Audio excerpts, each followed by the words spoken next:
Hello मेरे प्यारे सभी विद्यार्थियों, आप सभी का फिर से एक बार स्वागत है हमारे YouTube चैनल पाठशाला सर जी में।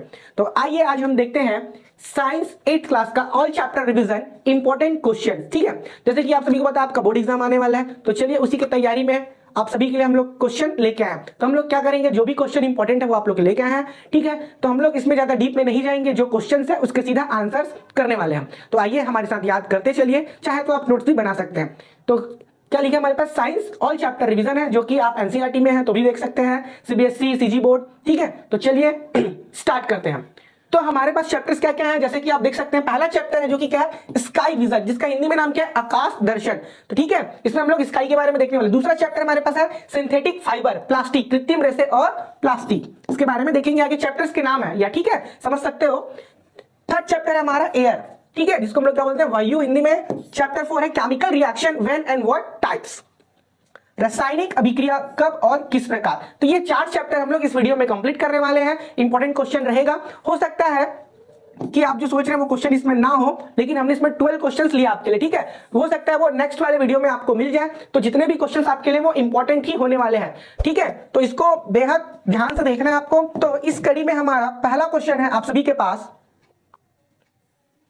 तो पहला क्वेश्चन देखते हैं क्या लिखा है, डिफरेंस बिटवीन मिटियोर एंड मिटेराइट्स, उल्का पिंड और उल्का में अंतर बताइए। ठीक है, किसमें किसमें बताना है, उल्का और उल्का पिंड में। तो पढ़ते इस आंसर को, उल्का पिंड के वायुमंडल में प्रवेश करने वाले पत्थर या धातु के छोटे छोटे टुकड़े, ठीक है, वायुमंडल में घर्षण से जलकर चमकते हुए दिखाई देते हैं, इन्हें टूटता तारा भी कहते हैं। सिंपल सी बात है, जो हमारा क्या है, अर्थ है। अर्थ में क्या होता है कि बाहर से, अर्थ के बाहर से, ठीक है, कोई पत्थर जैसा जलता हुआ हमारी ओर आता है, उसी को हम लोग क्या कहते हैं, उल्का कहते हैं। हमारे वायुमंडल में आ जाता है और वो घर्षण के कारण क्या हो जाता है, जलता है। तो जलने के कारण क्या लगता है हमको, चमकता हुआ दिखाई देता है। इसी को हम लोग क्या कहते हैं, टूटता तारा भी कहते हैं। इंग्लिश में क्या बोल देंगे, शूटिंग स्टार। ठीक है, आगे इसकी इमेज दिखाएंगे। सेकंड नंबर है हमारे पास उल्का पिंड।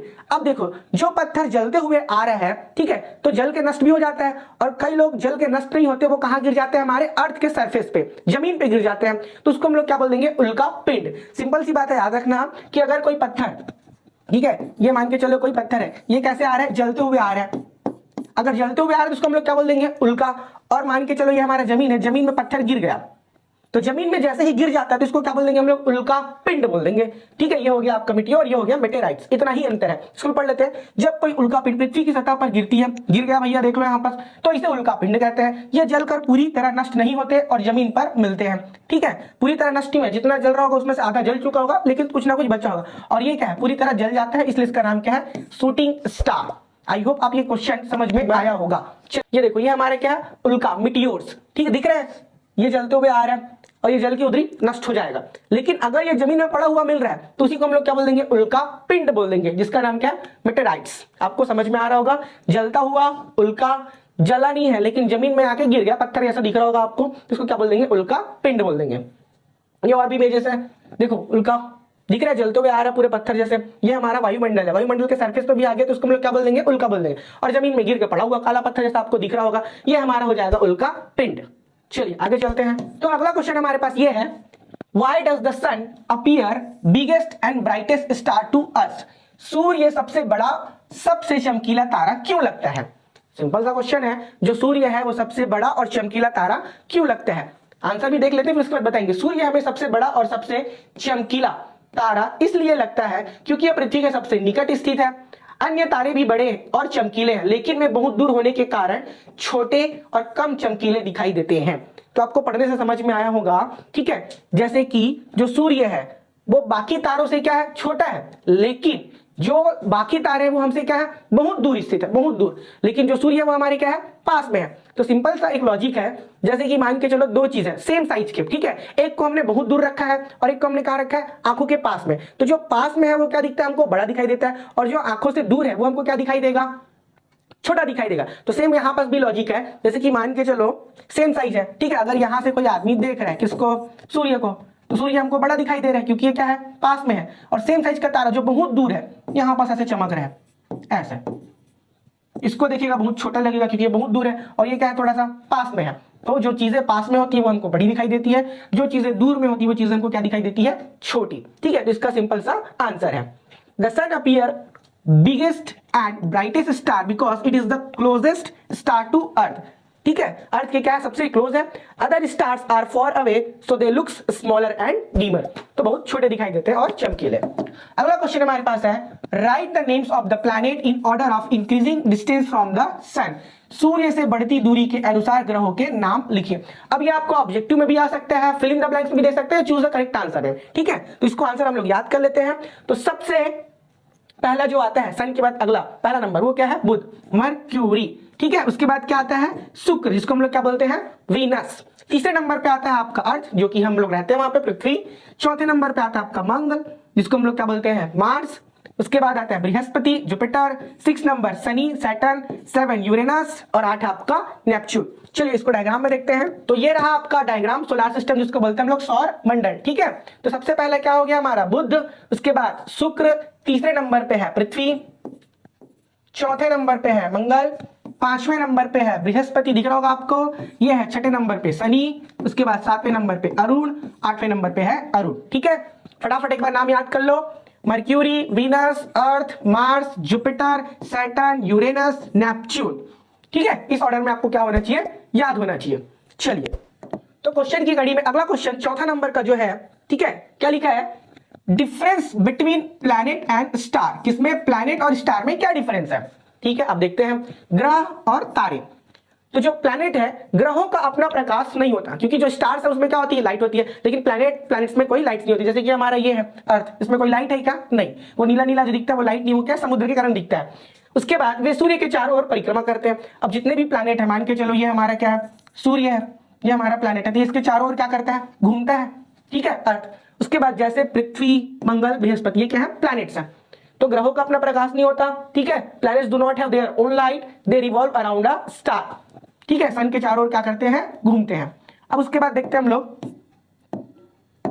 तारे।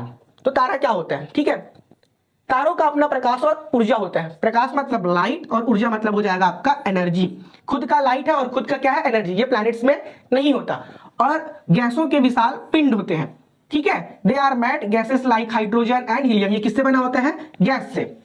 एग्जाम्पल के जिसके लिए हो गया सन एंड पोल स्टार। तो समझ में आया होगा। एक बार छोटा सा रिवाइज कर देते हैं। अगर मान के चलो हम लोग यहां पर लिख लेते हैं ग्रह, ठीक है,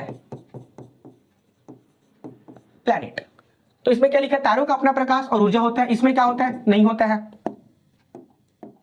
इसमें क्या होता है, नहीं होता। वे गैसों के विशाल पिंड होते हैं और ये सूर्य के क्या करते हैं, चारों ओर क्या लगाते हैं, चक्कर लगाते हैं। इस तरीके से आप याद कर सकते हो। ठीक है, तारों का अपना प्रकाश और ऊर्जा होता है, ग्रह में खुद का प्रकाश नहीं होता है। वे गैसों के विशाल पिंड होते हैं और ये सूर्य के क्या करते हैं, चारों ओर चक्कर लगाते हैं। ठीक है, इसमें सूर्य और ध्रुव तारा, इसमें हमारा क्या आ जाएगा, अर्थ एग्जाम्पल के तौर पे ये ले सकते हैं, मंगल ग्रह भी ले सकते हैं, जितने भी ग्रह उनके नाम लिख सकते हैं। तो आई होप आपको समझ में आया। तो अगला क्वेश्चन आप सभी के लिए 5वां नंबर का, व्हाट आर सिंथेटिक फाइबर्स। ये चैप्टर में ही है, पहला चैप्टर, मतलब आपका जो चैप्टर स्टार्ट होता है उसका नाम सिंथेटिक फाइबर। तो सबसे पहले चीज ये होता क्या, वही देख लेते हैं। सिंथेटिक फाइबर में कृत्रिम रेशे है। कृत्रिम मतलब मानव द्वारा निर्मित। ठीक है, कृत्रिम रेशे मतलब मानव द्वारा निर्मित, जो रासायनिक पदार्थों से मतलब केमिकल पदार्थों से बनाए जाते हैं। इन्हें प्लास्टिक या पेट्रोलियम उत्पादों से तैयार किया जाता है। किससे, प्लास्टिक या पेट्रोलियम। उदाहरण नायलॉन, पॉलिस्टर और एक्रिलिक। ठीक है, तो इसको हम लोग क्या बोलते हैं, सिंथेटिक फाइबर, जो मानव द्वारा निर्मित होता है। और कहां से बनाते हैं, प्लास्टिक और पेट्रोलियम, रासायनिक पदार्थ याद रखेंगे। ठीक है, इंग्लिश में लिख लेते हैं, synthetic fibre are man made. ठीक है, क्या है, man made, created using chemical, they are durable and affordable, मतलब खरीदने में क्या होता है, सस्ता होता है। ड्यूरेबल मतलब चलने में ज्यादा दिन तक ये चलता है। एग्जाम्पल इंक्लूड नायलॉन हो गया, पॉलिस्टर हो गया एंड एक्रिलिक हो गया। ठीक है, तो इसी को हम लोग क्या बोलते हैं, सिंथेटिक फाइबर। जैसे यहाँ पे देख रहे हैं, पॉलिस्टर है, टेरेलिन है, रेयन है, नायलॉन है, ये सिंथेटिक फाइबर के क्या है, सब एग्जाम्पल्स हैं। ठीक है, सिंथेटिक फाइबर क्या है, तो ये उसके क्या है, एग्जाम्पल है। तो कैसे बनता है, रासायनिक पदार्थों से। दूसरी चीज, प्लास्टिक और पेट्रोलियम उत्पादों से क्या किया जाता है, तैयार किया जाता है। चलिए, तो अगला क्वेश्चन है हमारे पास, क्या, difference between thermoplastic and thermosetting plastic. ठीक है, थर्मोप्लास्टिक और थर्मोस्टेटिक प्लास्टिक के बीच में क्या आता है ना, अंतर बताना है। तो थर्मोप्लास्टिक को पहले देखते हैं। इसे गर्म करने पर दोबारा ढाला जा सकता है, किसको, थर्मोप्लास्टिक को। और थर्मोस्टेटिक में क्या है, इसे गर्म करने पर स्थायी रूप से सख्त हो जाता है। तो यहाँ पे दोनों का नाम सेम लग रहा है, तो याद कैसे करोगे, देखो ये क्या है, प्लास्टिक, ये क्या लिखा है, प्लास्टिक। तो गर्म करने के दोबारा ढाला जा सकता है, प्लास्टिक पिघल जाता है। प्लास्टिक क्या होता है आपका, पिघल जाता है। और सेटिंग लिख रहा है यहाँ पे, थर्मोसेटिंग। सेटिंग मतलब ये समझ लो कि एक बार सेट हो गया भैया काम, गर्म करने पर स्थायी रूप से क्या हो जाता है, सख्त हो जाता है। एक बार गर्म किए तो जम गया, तो थर्मोसेटिंग गर्म करने पर जम जाता है, सख्त हो जाता है। और प्लास्टिक है तो गर्म करने पर पिघल जाता है, पिघल जाने से क्या हो जाएगा, दोबारा ढाला जा सकता है, मतलब दोबारा इसको सांचा में तैयार कर सकते हैं। तो एग्जांपल में ले पीवीसी, पॉलीथीन, पॉलीथीन जलाओगे पूरा जल जाता है। यहाँ पे उदाहरण में बैकेलाइट और मेलामाइन। अब ये क्या होता है बैकेलाइट, अब जैसे आपने कुकर देखा होगा, कुकर के हैंडल में जो काला काला लगे रहता है ना, फॉर एग्जांपल के लिए आपका क्या है, कुकर है, तो यहाँ पे अलग से काला काला लगे रहता है, तो इसी को हम लोग क्या बोलते हैं, बैकेलाइट। हम लोग क्या मतलब वो बैकेलाइट का बना होता है, ये गर्म नहीं होता है और जल्दी पिघलता भी नहीं है, क्योंकि ये क्या है, थर्मोसेटिंग। एक बार सेट हो गया समझ लो, ये भी प्लास्टिक का ही रूप है लेकिन थोड़ा सा मजबूत रहता है ना। Become hard when heated and can not B reshaped, जब इसको गर्म भी करते हैं तो भी ये पिघलता नहीं है। तो आपको समझ में आया होगा, थर्मोप्लास्टिक गर्म करने से दोबारा पिघल जाता है, फिर से बना सकते हैं। थर्मोसेटिंग एक बार गर्म करने तो सेट हो जाता है, इतना याद रखेंगे। चलो आगे चलते हैं, ये एग्जांपल्स हैं, ठीक है। ये देखते हैं, थर्मोप्लास्टिक, ये प्लास्टिक है, इसको पिघलाओगे पिघल जाएगा, फिर दूसरा बनाओगे, फिर दूसरा खिलौना बन जाएगा। कैन बी मेल्टेड रिपीटली, इसको दोबारा कई बार मेल्ट किया जा सकता है। थर्मोसेटिंग प्लास्टिक, ठीक है, देख रहे हो यहाँ पे इसको पिघला के अच्छे से ढांचे में बनाया गया। इसको पिघलाने के लिए बहुत ज्यादा मेल्ट करना पड़ेगा। यहाँ पे लिखा है once shaped can not be melted, एक बार जब ढांचा बन गया इसको पिघलाना थोड़ा सा क्या है, मुश्किल है। तो यही क्या है, थर्मोसेटिंग प्लास्टिक, और ये क्या है, थर्मोप्लास्टिक। तो अगला क्वेश्चन हमारा है, Why are electrical switches made of thermosetting plastic? क्या लिखा हुआ है, थर्मोसेटिंग प्लास्टिक। अभी हमने पढ़ा था कि थर्मोसेटिंग क्या होता है, अगर एक बार हमने इसको ढाल दिया, गर्म करके ढांचे में सांचे में क्या कर दिया, ढाल दिया, तो ढालने के बाद क्या हो जाएगा, ये वहां से पिघलेगा नहीं बहुत जल्दी, और बहुत लंबे समय तक वो ढांचा क्या रहेगा, तैयार रहेगा। तो ऑब्वियस सी बात है इसी के बनाएंगे। अब किसी ऐसे का स्विच बना दिया जो प्लास्टिक का हो, पिघल गया, तो फिर तो ऐसे ही गया, हाथ रख ला आपको वहीं पे करंट लग जाएगा, है ना। चलिए तो पढ़ते इसका आंसर। थर्मोसेटिंग प्लास्टिक गर्मी और बिजली का कुचालक होता है। कुचालक मतलब इसमें एक तो गर्मी का और बिजली का करंट फ्लो नहीं होगा, गर्मी मतलब हीट भी फ्लो नहीं होगा। यह आग पकड़ता नहीं है, याद रखना, आग पकड़ता नहीं है, गर्मी में पिघलता भी नहीं है, इसलिए बिजली के स्विच, सॉकेट और प्लग थर्मोसेटिंग प्लास्टिक के बनाए जाते हैं। सिंपल सा आंसर है, क्योंकि ये गर्मी में गर्म नहीं होता, पिघलता नहीं है और इसमें करंट फ्लो नहीं होता है, ठीक है। अगला क्वेश्चन है, क्वेश्चन नंबर 8। क्या लिखा हुआ है, name any 3 object made from nylon that shows strain. Nylon से बने हुए चीजों को बताइए क्या क्या बना होता है और इसकी ताकत को भी बताइए, ठीक है। पढ़ लेते क्वेश्चन। नायलॉन से बनी किन्हीं 3 वस्तुओं के नाम लिखिए जो इसकी ताकत दर्शाती है। तो सबसे पहला क्या है, नायलॉन की रस्सी, रोप्स, ठीक है, दिख रहा है आपको नायलॉन की रस्सी। मछली पकड़ने का जाल, ये मछली पकड़ने का क्या है, जाल, जिसको हम लोग क्या बोलते हैं, फिशिंग नेट, ये भी काफी मजबूत होता है, ठीक है। ये भी किसका है, नायलॉन का। पैराशूट्स, ये दिख रहा है आपको, पैराशूट्स, जिसमें लोग चढ़ते हैं फिर करके उड़ते रहते हैं, ये आपका क्या है, पैराशूट्स। नायलॉन की रस्सी और ये मछली पकड़ने का जाला, ये किससे बना है, सब नायलॉन से। अगले क्वेश्चन पे आते हैं, क्वेश्चन नंबर 9 पे। क्या लिखा हुआ है क्वेश्चन हमारे पास, name the gases responsible for the green house effect. Green house effect के लिए रिस्पॉन्सिबल कौन सी गैस है, ठीक है। ग्रीन हाउस प्रभाव को उत्तरदायी 3 गैसों के नाम। तो पहला आंसर याद रखेंगे, कार्बन डाइऑक्साइड CO2, अगला है मीथेन CH4, तीसरा है नाइट्रस ऑक्साइड, चौथा भी एक इसमें ऐड कर सकते हो CFC, क्लोरोफ्लोरोकार्बन। क्या याद रखोगे, क्लोरोफ्लोरो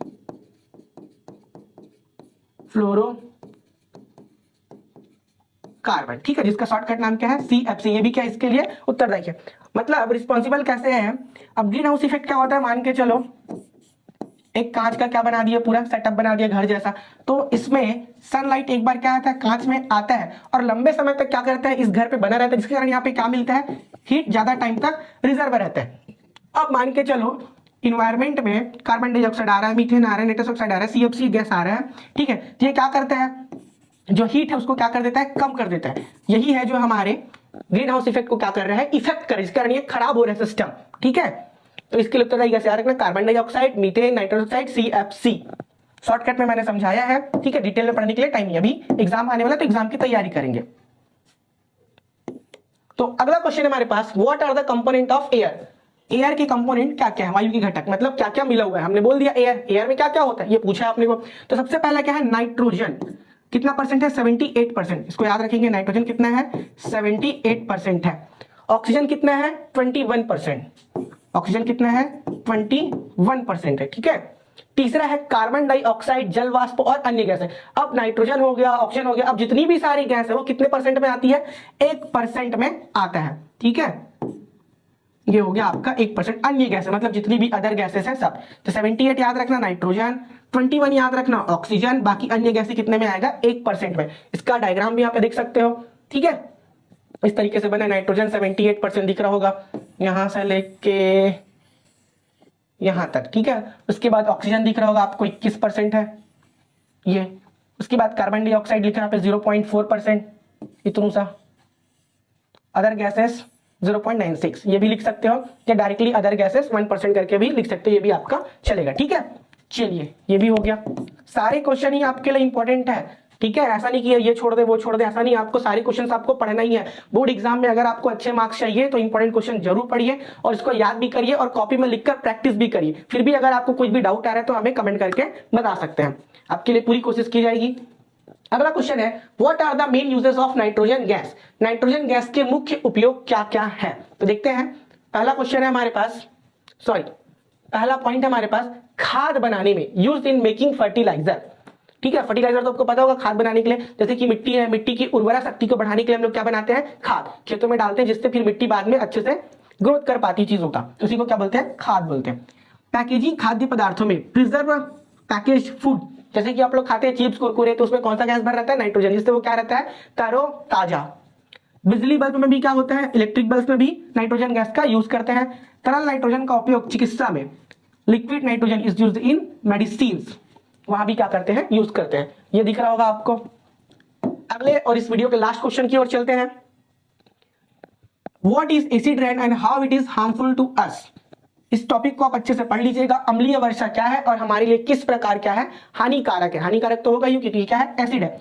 तो एसिड रेन पहले देखते हैं। जब सल्फर डाइऑक्साइड SO2 और नाइट्रोजन, क्या बोला? सल्फर डाइऑक्साइड और नाइट्रोजन ऑक्साइड, NO, X लिखा मतलब 2 भी आ सकता है 3 भी आ सकता है।